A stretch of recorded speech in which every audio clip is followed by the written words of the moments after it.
Okay, we are recording and live streaming when you are ready, Mr. Chairman. Okay.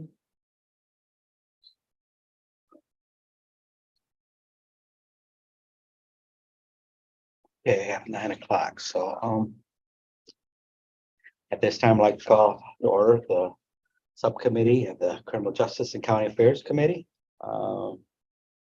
First up, we have approval of the agenda. Is there any additions or subtractions that need to be made? And see, no, we'll accept the agenda as presented. Okay, first up, a call to the public. Physically, is there anybody in the room that would like to comment at this time? Seeing no hands raised, is there anybody online or on the phone? We do have Sheriff Main on the Zoom. He's not yet sharing his video, probably for a later agenda item, but I'm doubting he has any public comment. But good morning, Sheriff. Good morning. I do not have public comment. Okay. At this time, we'll close the public comments. There will be another opportunity towards the end of the meeting for public comments. So in case somebody wants to speak at that time, it will be available. So, okay, moving on to the agenda items. First up, consider approving fiscal year 2023 DHS 2091 County Child Care Budget Summary Amendment in the amount of $1,743,516.56, an increase of $40,101.86 to account for the expanded basic grant funding and authorize the board chair to sign the same. We have Terry Curtis here, our county court administrator. Good morning. So I have an amendment because on the regarding part of it, there is a typo. I have a 9 instead of a 4. So I've got extra copies of that. So I will share those.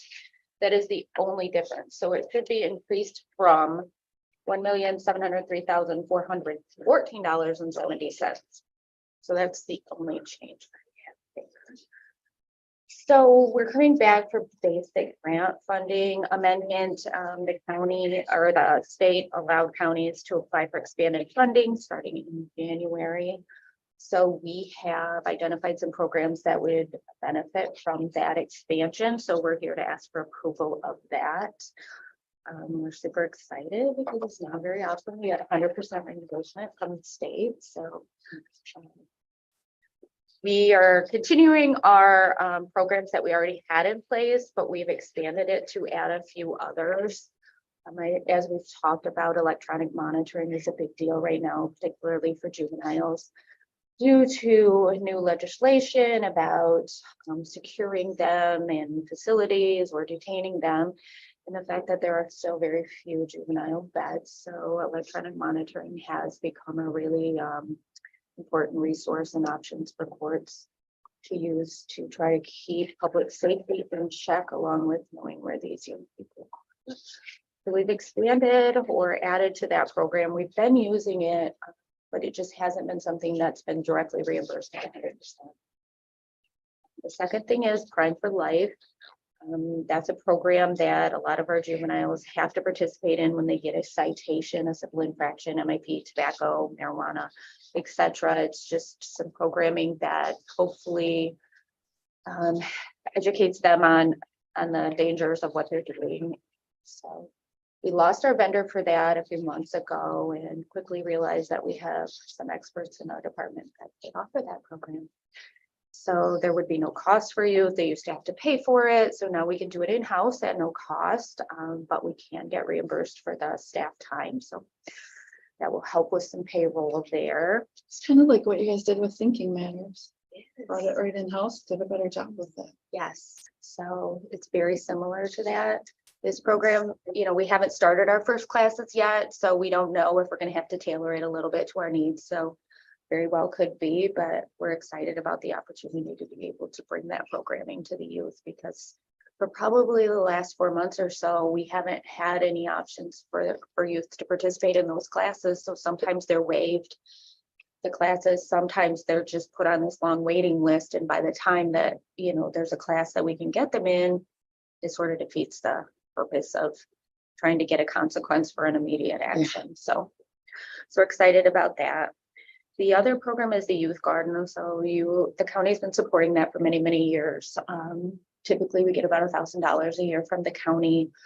The fairgrounds in the city of Mount Pleasant donate the space for that. So that's a really great program in the summer when kids aren't in school, but have community service to do.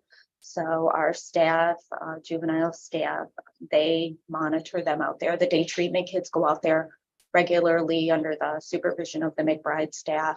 So we've been able to expand that, which is very exciting because it's a really great program that teaches kids about planting and gives them life skills in addition to some responsibilities.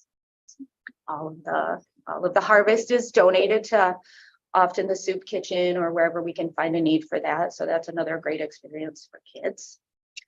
Super excited. We're just asking for approval of expanding those programs. I guess I should probably talk a little bit about where are we going to get the money ahead of time to pay for that before the reimbursement. We can move some money around within our budget. So that's not like we're going to need additional general fund dollars before the reimbursement. So we're good. An additional state reimbursement of, sorry, I missed that. But I knew it was a Yes. grant, but Yeah, so the child care fund typically pays for, our residential placement reimbursement at 50%. And there's always been a basic grant component of $15,000 that is 100% reimbursable, but they just upped that. And there's lots of talks of changing the formula for reimbursement on the placements too. Maybe 75%. Yes, and right now they're doing 100% of the over 17 and 50% of the under, but the legislation, the legislative change is 75% for everything, which I presume would be more beneficial to us. It would. There's going to be a few caveats from what I'm hearing, and some things may remain at 50%, but even if they up only a portion of it to 75%, that's still going to help us. Going in the right direction. So I gotta ask, what do they grow out at the farm? So they grow lots of vegetables, and they tailor it. Sometimes they have herbs. Sometimes they always have tomatoes. I think out at the fairground, they tend to do pumpkins and those kind of viney things because there's more space out there for that to kind of expand. Peppers, green beans, just all kinds of, I would say, farmer's market type. Would they ever be interested in getting into fruit trees? We could get Maybe. some donated to you probably Ooh. pretty easily for the conservation. We just have trees left over and it'd be a great place if they could to get into fruit trees. But I got talked to Crystal about that if they were something interested, because they're a lot of work, but it's be a good That's the experience. point. It would. Yeah. I think that's the point, Yeah. right? You want something that's a lot of work. And we could, obviously we'd have to get approval for something Right, that 'cause permanency it's with, long-term or- right. But we also have that space out at non-secure. And there's several acres out there that could be an option as well. if Just we keep an wanted to. option, because I know usually we have access and we'll usually donate them to the schools or something, so. Oh, that would be fantastic. And if not, I can always make sure we get extra ordered next time, so we have some extra to give out, so. Great. Well, I will put Mr. Marsh, who is our gardening expert, on trying to see if that We have, would be an we have option. just, Sure. curiosity if they wanted to expand a little bit, so. Do you guys work with MSU Extension on that We program? Are they do involved? not, or have not, but we're certainly willing to, for sure. Heck of a resource for you in all regard, as far as Mhm. basic life skills and especially gardening.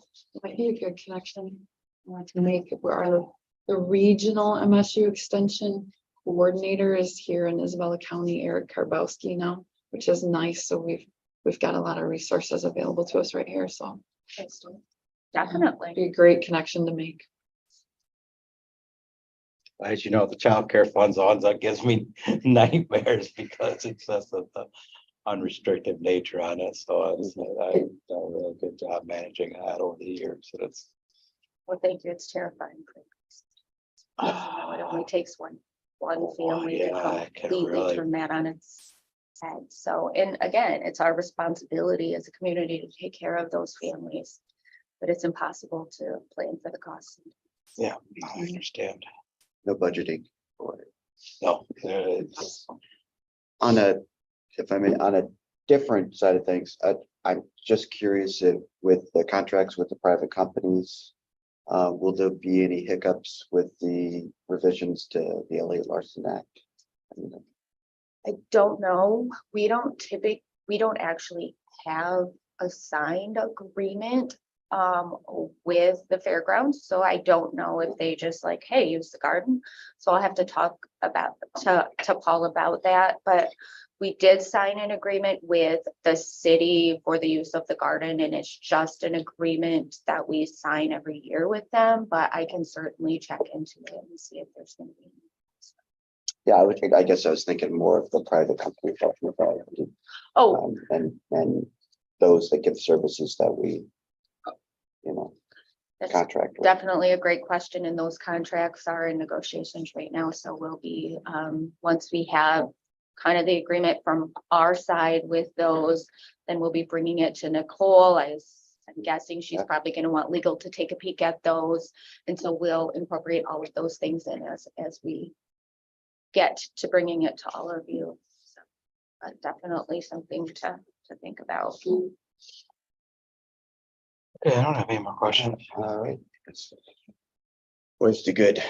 Get more grant money. All right, I'll move to bring forward the fiscal year 2023 DHS 2009-1 County Child Care Budget Summary Amendment in the amount of $1,743,516.56. Expanded basic grant funding to the board next Tuesday. Okay, I will support that. Is there any more discussion on this? Seeing none, we'll proceed to vote. All in favor, say aye. Aye. Aye. Opposed, same. The motion has passed and we will move this forward to the work session. Okay, up to the next agenda item. Consider approving the fiscal year 2024 Isabella County Community Correction Plan application in the amount of $110,276. And we have Mr. Foster here, coordinator. Good morning. Good morning. So our grant looks much the same as last year's that we got and were approved for. The new initiative this year is some funding for a TRICAP. Contract with TRICAP that is a opioid meth specific 150-day treatment program. And we're asking right now for 5 participants in that because it's a new initiative. We want to make sure we can use it before we ask for too much and this thing takes money away from us. So that being said, I work closely with the county's specialist in Lansing. And we may be able to secure some funding for this year, even for the second half of this year. So we might be able to get some of that money for TRICAP this year. But by and large, the grant is the same as last year, except for this new thing. So the pretrial seems to be going really well, working out good, and Thinking Matters is plugging along with that as we get referrals. But it's mostly the same, except for that TRICAP issue. So can you go a little bit into that? Who has or where you? It's okay. Were you following that? Who it's done it, or since it's kind of fairly new? So where you kind of? We've used TRICAP in the past. We just haven't used this particular program. Okay. So it's probation residential services is a treatment program where we send probationers, pretrial people there, and it's just paid for by the state. You can just send them there. Okay. So the only thing that the grant would be covering would be the opioid meth specific counseling, which is a big, long program. Everything else, their residency and everything is covered by the state. It's just the programming that the grant would cover.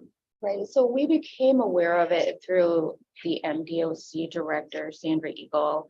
And so it sounds like there's several other counties that have similar programs, in counties that have the same kinds of issues as ours.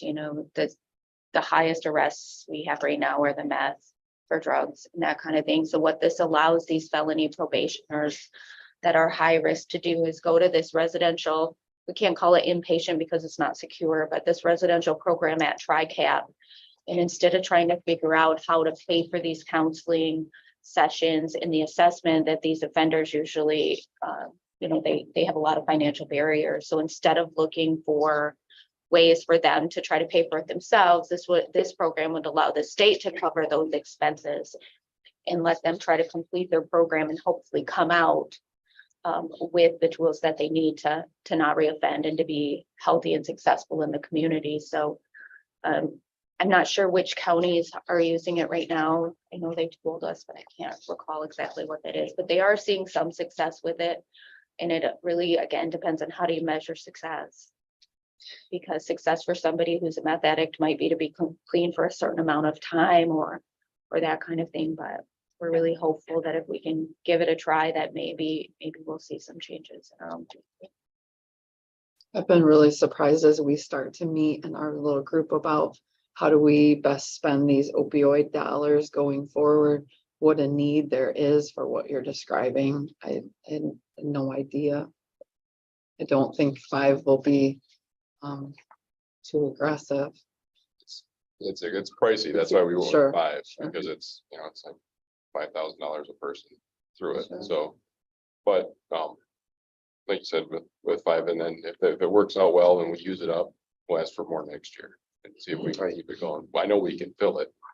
Our DOC supervisors, it's got people stacked up waiting for something like this, and our community programming is only for a few weeks.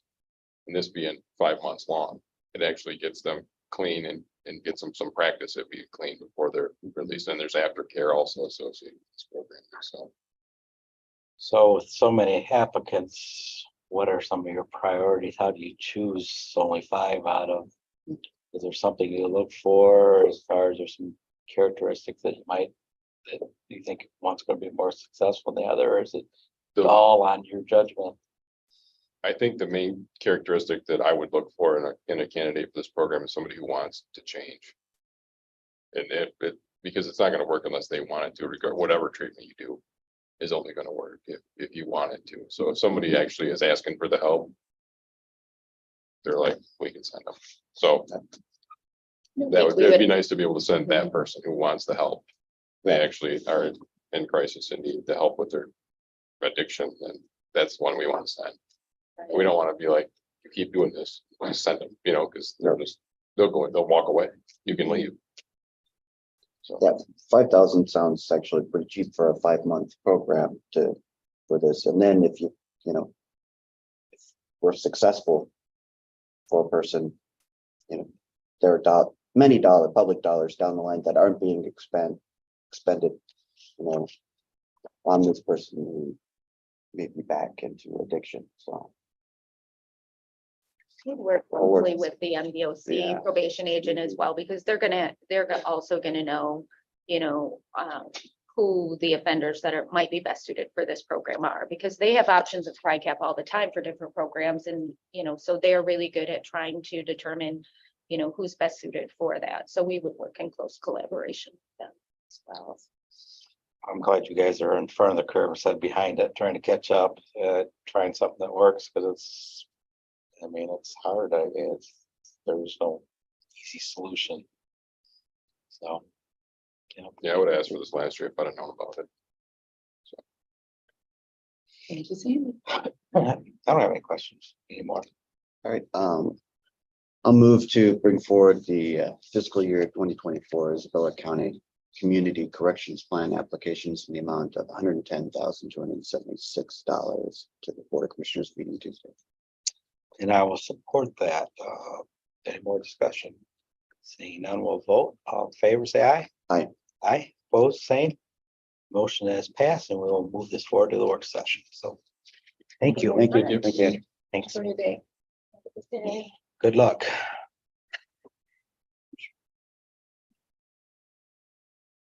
Okay, next up, I think we have the sheriff with us. Consider approving the agreement between the Isabella County Sheriff's Office and the Isabella County Youth and Farm Fair for supplemental patrol coverage during the 2023 Isabella County Youth and Farm Fair, and authorize the board chair to sign the same. Kind of something we see yearly. Sheriff? Good morning. And it's the exact same contract that's been before you since I started in 2016. There were 2 adjustments to this agreement. One is always the pay scale adjustment to make sure we're covering that, and that has been implemented in there. But this year, we also negotiated some different hours of service for the fair. Last year, during the events, the rodeo, the tractor pulls and everything, we had lots of assaults, lots of disorderly people for some reason this last year, and it's kind of been that way the last couple of years, but this last year was a little more than what we had bargained for. Myself and the undersheriff are typically there, and we dealt with a lot. We ended up having to call in road patrol and so forth. So we adjusted those hours to 8 to midnight. Our statistical data shows after midnight, we don't really have anything. I will have the night cars just make some passes through, make sure things are still okay throughout the evening and night. But I think these hours will help us better have more people on the ground and on foot, and more presence, and hopefully kind of curb some of that. So I really don't have any questions, but I noticed what are you gonna do after game this year? Every year, it seems like now they're open. I said, you have quite the display out there, Sheriff, so I'm looking for see what you gotta do this year for us. Yeah, I don't know yet. I don't know. We only get through 1 week at a time here, Commissioner. I hear ya. I have a suggestion. I think your extra hours, you're not working, you might work on a diorama. There you go. Yep. Yeah. I don't know about that either, Commissioner. In the process, I'll just get it for you, sure. There you go. Like I said, this is something we see every year, and they love to have you out there, and it's good presence for you guys to be out there. Like I said, I think yours is one of the biggest stops at the fair anymore. So We get a lot of people to come through, which is nice. A lot of good conversations with the community members and people who might not necessarily come along and speak with a police officer, and have the opportunity to come up and ask whatever question they want. So that's we get a lot of that. I have no more questions. Anybody else? All right, make a motion, move that the agreement between Isabella County Sheriff's Office and Isabella County Youth and Farm Fair for the supplemental patrol coverage during the 2023 Isabella County Youth and Farm Fair move forward to the Board of Commissioners Tuesday. I will support that. Any more discussion? Okay, seeing none, we'll vote. All in favor, say aye. Aye. Aye. Opposed, same. Motion has passed, and we'll move this forward to the work session. So. Okay, last up on the agenda, item is consider approving equipment, shelter sale and removal, relocation and license agreement between the Consumer Energy Company and Isabella County on behalf of the Isabella County Sheriff Office, and authorize the board chair to sign the same. Sheriff. Well, I can tell you in this radio tower project, this will be the cheapest thing we purchase. They're asking $1 for this shelter. Consumers Energy, as it's located Higgins Lake. MPSCS, which is the communication system from the state, along with Motorola, who is their sole source vendor to do this kind of work, have all confirmed on a meeting that I had. This shelter is capable of doing what they need with very little upgrade. That was one of our concerns. It sounds like there's been some horror stories in the past when different places have tried to repurpose some of these shelters, and it's $200,000 or $300,000 to get them up to speed to be compliant with requirements. However, this one is not the case. Sounds like it's pretty much there and ready to go for what we need. Obviously, it's 40,000, upwards 40,000 pounds, so it's going to be a special permit move. Going to have cranes on both sides, so we're probably looking at $20,000 or $30,000 to move the shelter. But staggeringly enough, I have been told that a new shelter to build is upwards to $450,000 to $500,000, which doesn't seem possible, because if that's the case, I'd like to get into that business and start putting some brick and mortar for those shelters. But that's just it seems to be the price of them. And there's a lot of wiring and internal stuff that needs to be put in there that this one has. So that's nice. So with the approval from the state and Motorola, and then Consumers Energy is wanting to sell it for $1. It's a good deal for us, which will save some money at the back end for some additional projects during this. So just a couple things just to remind the board members here that, we've already signed the agreement for the $4.8 million from the state. So that money is sitting there that is for this project. This $1 on up to whatever else we spend as we move forward. The process for which we're going to, get invoiced and then paid and then reimbursed. We hope we've got all of our stuff in a row. I've been speaking this week with the state and with Motorola, setting up the EFT. So basically we'll pay EFT or electronic funds transfers directly to Motorola, which will then immediately show us the payment's been made. We can then take that payment confirmation right to Sigma, which is the state system, and we're all set up there ready to go to submit that. The state telling us 2 to 3 weeks for reimbursements. Not a big deal when we're dealing with $1, but I have one in queue right now for $450-some thousand coming your way in the next meeting. So obviously those are a little different. And then we'll have one that's probably higher than that. And then the rest will probably be smaller than that. And I have had some conversations with Nicole. I think we have or will be looping in the treasurer just to make sure cash flow issues don't become a problem. But I'm trying to streamline this reimbursement as fast as possible. And quite frankly, this $1 will be a test. We'll see how well it works, right? So we'll submit this $1 and we'll see how quickly we get reimbursed $1. And then we'll be able to go from there. But there will be, the next one's 400-some thousand. And then I think the next one's 1.2 million.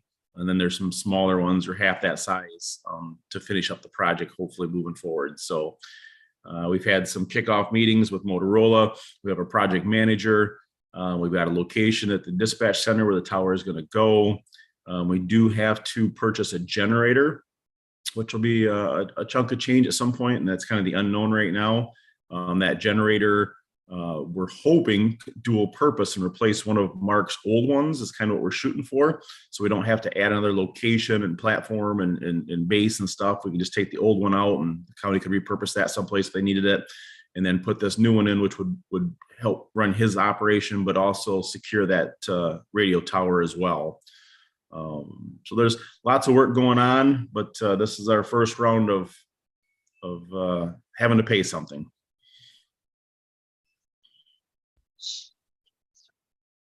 Yes.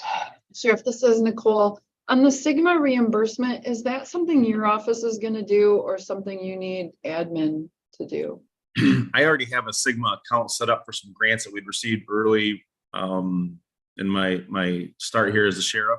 So we're all set up with that already. Once we get that Sigma submitted and it comes back, we'll transfer that back into whatever line items or just back to general fund or whatever you and your staff say it needs to go. So once it gets back in our books, it's easy for us to put it wherever you want it.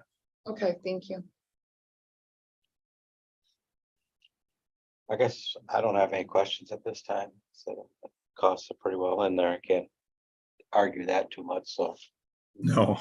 even with the moving costs, Right. it's pretty hard. Yeah. Yeah.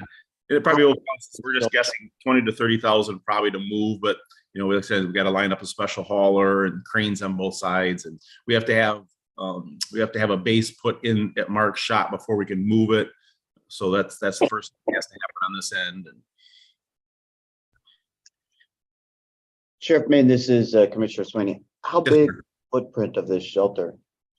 I've probably been told, but I can't remember it offhand. It doesn't seem like, the equipment in it's not huge, but it's, I would say 15 by 20 feet, maybe somewhere in there. I don't know that offhand completely. I would imagine it's probably similar to the one they got out by us on River Road. Yes, yep, that's actually that's correct. So I'm kind of guessing at it, but I think that's about the size, and it's all designed to withstand tornadoes and every other thing, and it has air conditioning and heating. And all the electrical hardware and stuff that operates inside of it has to be temperature controlled. And again, $450,000 for a new one seems pretty high, but I guess that's just what they go for. That's quite a expense per square foot there. Yes, absolutely. I'll see if I can wrangle up those numbers for you, Commissioner, so when we come to the work session, I'll have those. Yeah, not a bigger urgency. I was just trying to imagine a space for it at the site at Mark Griffiths' location. Yeah, yeah.